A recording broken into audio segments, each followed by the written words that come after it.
नमस्कार दोस्तों, स्वागत है आप सभी लोगों का मार्क्स मेकर्स पे। आज हम बात करने वाले हैं ब्रेन मैपिंग क्या होता है और ब्रेन मैपिंग करने का तरीका क्या होता है।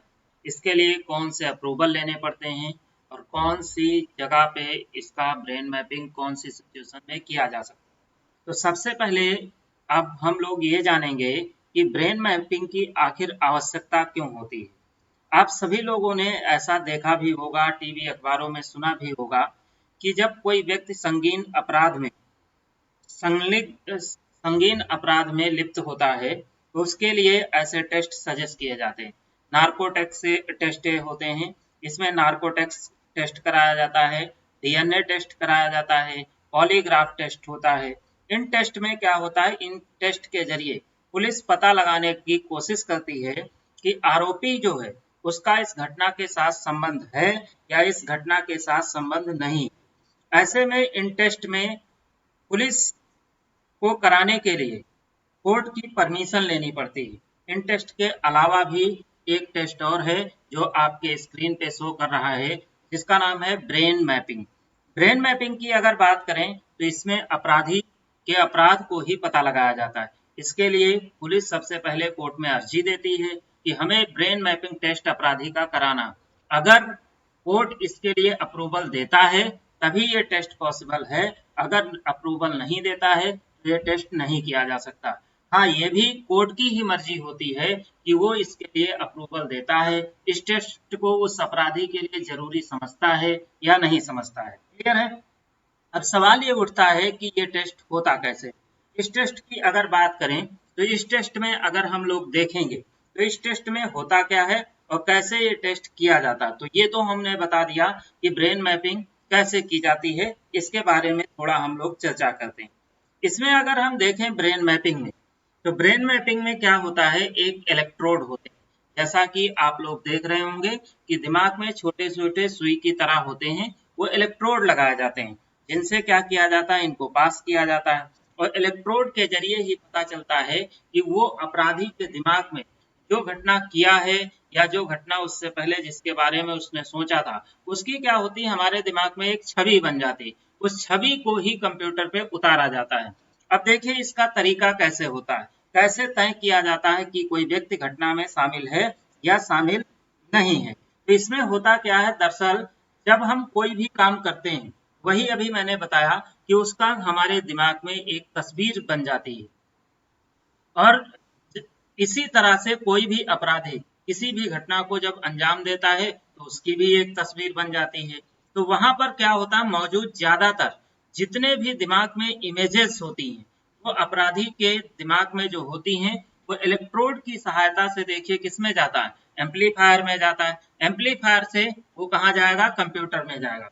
फिर क्या होता है, कंप्यूटर को पे जो इमेज बनती है उस इमेज से अपराधी को दिखाया जाता है। अपराधी इस वक्त होश में नहीं होता और उससे पहचान करने को बोला जाता है कि इसकी पहचान करिए। अब इस टेस्ट में जो ब्रेन मैपिंग टेस्ट होता है, इसको कैसे कौन कौन से इसमें प्रोसेस होते हैं। इनमें अगर प्रोसेस की अगर बात करें तो दो प्रोसेस इसमें होते हैं। पहला प्रोसेस की अगर बात करें तो ईईजी होता है। ईईजी का फुल फॉर्म होता है इलेक्ट्रोइंसेफेलोग्राम। यहाँ से आप लोगों का क्वेश्चन भी बनता है, इलेक्ट्रोइंसेफेलोग्राम होता क्या है और इसका संबंध किसके साथ है। तो इसका संबंध ब्रेन से होता है और ये ब्रेन संबंधित समस्याओं की जांच करने के लिए ईईजी कराया जाता है। देखिए इसमें कंफ्यूज हो सकते हैं, एक ईईजी होता है, एक ईसीजी होता है। ईईजी ब्रेन से संबंधित होता है, ईसीजी हार्ट से संबंधित होता है। ईसीजी का फुल फॉर्म होता है इलेक्ट्रोकार्डियोग्राफ। कार्डियो शब्द हम लोग जानते हैं कि हार्ट से संबंधित शब्द होता है, इसलिए। अब ईसीजी की अगर बात करें तो इसमें होता क्या, इसकी एक सामान्य प्रक्रिया होती है। इसमें क्या होता है, असामान्य स्थिति जो दिमाग में कोई भी डिसऑर्डर होता है उसका पता लगाया जाता है।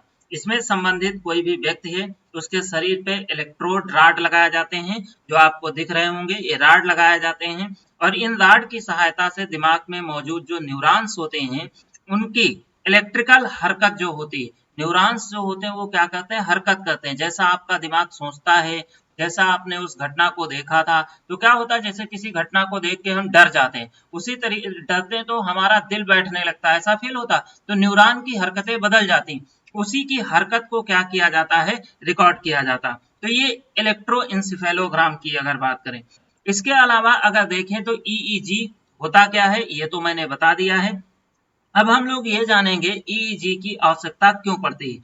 ईईजी का उपयोग की अगर बात करें तो कई प्रकार के उपयोग इसके हो सकते हैं। वैसे मस्तिष्क के जितनी समस्याएं होती हैं उनका मूल्यांकन करने के लिए किया जाता है। जब जैसे किसी व्यक्ति को मिर्गी होती है, मिर्गी के दौरे आ जाते हैं, ऐसी गतिविधि पर तेजी से अगर कोई बढ़ती है तो उनपे क्या होती है, ये तरंगे जो इसमें दिख रहे हैं, आपको एक मशीन दिखेगी उसमें तरंगे चल रही होती हैं, उन तरंगों को क्या किया जाता है, रिकॉर्ड किया जाता है। जैसे जिन लोगों के मस्तिष्क में घाव हो जाते हैं या ट्यूमर हो जाता है या स्ट्रोक के कारण हो सकते हैं, उनमें घाव के आकार और उनका स्थान क्या कहाँ पर है, असामान्य रूप से धीमी धीमी तरंगे निकलने लगती, तरंगे धीमी हो जाती, तो इससे क्या पता चलता है कि घाव हो गया। यानी कि तरंगे धीमी होती तो घाव का अनुमान लगने लगता है।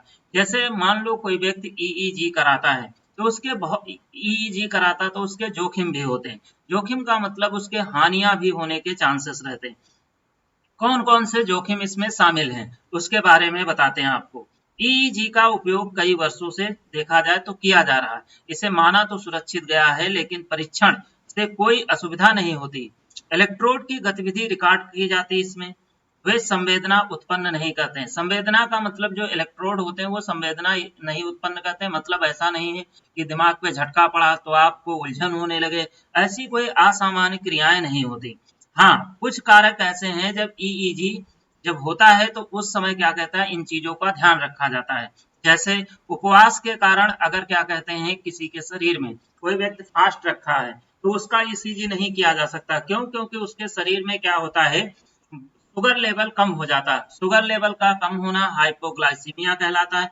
जैसे परीक्षण के दौरान में शरीर शरीर हो या आंखों की गति जो होती है वो क्या होता है, कभी धीमी हो सकती, कभी तेज तेज हो सकती, तो इससे घबराने की जरूरत नहीं। रोशनी विशेष रूप से क्या होती, उसको बहुत ज्यादा चमकीली दिखाई पड़ती। कुछ दवाएं हैं जिनको देकर क्या किया जाता है, इन्हीं सबको कंट्रोल करने के लिए उसे क्या कर दिया जाता है, बेहोश कर दिया जाता है, जिसको हम लोग एनेस्थीसिया बोलते हैं कॉमन शब्दों में। इसके अलावा जब ब्रेन मैपिंग होती है तो उसमें एक और कराया जाता है टेस्ट जिसका नाम है ईआरपी। ईआरपी का फुल फॉर्म होता है event related protein potential. Event related potential का मतलब क्या है, जैसे कोई आपने इवेंट अटेंड किया है, वही आपने इवेंट भी तो एक प्रकार का घटना होता है, वही इवेंट अटेंड किया है। जैसे सपोज दैट आप किसी पार्टी में गए थे, वहां किसी का मर्डर हो गया, अब वो क्या होता हमारे दिमाग में उसकी इमेज उसकी छवि बन जाती। तो कोई इवेंट अटेंड करते हो, कोई घटना देख लेते हो, उसी घटना का आपने देखा, आप उसके बारे में सच बोल रहे हैं या आप उसके बारे में झूठ बोल रहे हैं, उसी को रिकॉर्ड करने के लिए ईआरपी टेस्ट होता है।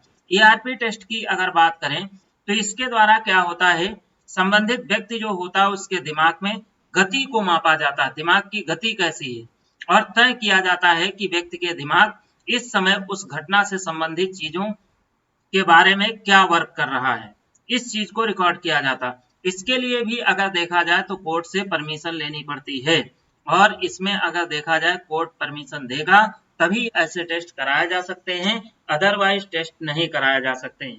तो आप सभी लोग जितने लोग हमारे वीडियो को देखते हैं वो सभी लोग कमेंट करके हमें राय दीजिए कि और हम आपके लिए और इससे बेहतर क्या कर सकते हैं।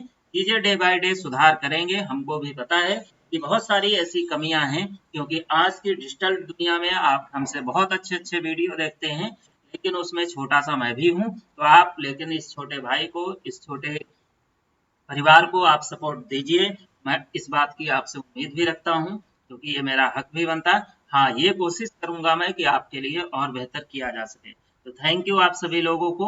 All the best.